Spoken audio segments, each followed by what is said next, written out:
It's hard not to hear Jesus' words in Luke 14:25-33 and think, we're actually supposed to hate our parents. Like, what is going on? Let's tackle that insane gospel passage for proper 18c. Jesus starts off with words that really sound like an unequivocal statement. Whoever comes to me and does not hate father and mother, wife and children, brothers and sisters, yes, and even life itself, cannot be my disciple. We know that what we think that means can't be what it actually means. When our brains hear these words, what is the very first thing they do? They think it's bonkers. Our brains tell us not to believe it. Then what do we do with that information? If we're literalists, we say these words have to mean what we think they mean, even if it makes zero sense that way, and especially if it makes zero sense given what else Jesus says. To make it literal, we have to pretend the paradox doesn't exist, which is no different intellectually than pretending Jesus didn't say it at all. For all the rest of us, however, we are stuck processing something that doesn't jive with what Jesus says in a literal or prescriptive sense. But it does make sense if we recognize how the word hate works in this context.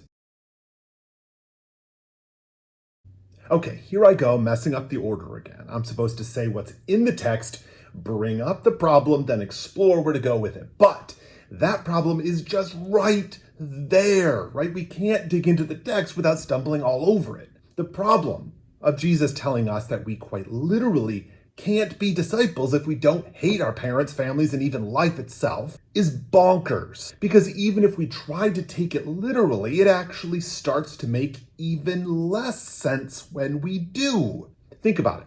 The literal interpretation could be summed up as, Jesus commands us to be nihilists, which couldn't be a worse fit with his teachings. So let's throw that interpretation straight into the trash.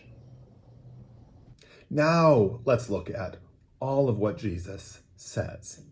Jesus says we need to hate everything. We must live a life of sacrifice.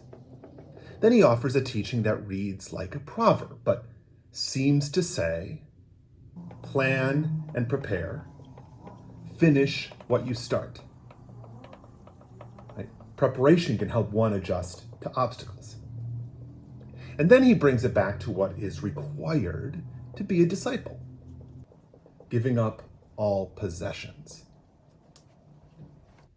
The problem in this text isn't that we're supposed to hate in the way we think of hating. Jesus is talking about relinquishing attachment, giving up possession.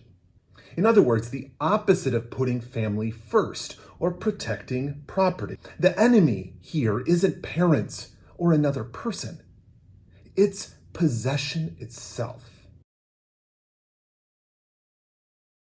Now, first of all, let's breathe a sigh of relief.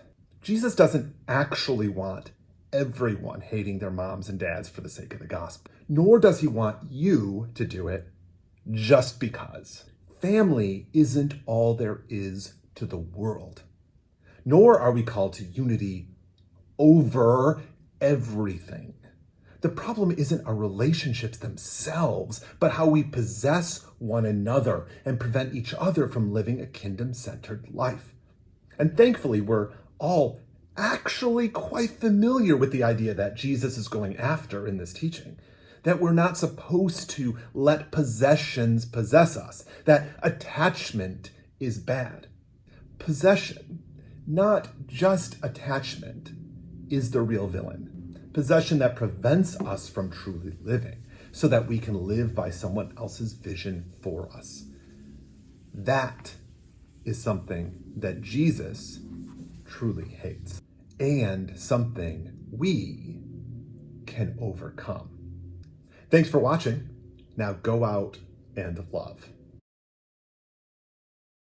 If you want to keep up with the latest problem in the text, hit the subscribe button below and click the bell if you do notifications. And check out my website, drewdowns.net. The link is below for Bible-y stuff, sermon prep, and all the stuff at the intersection of culture and faith.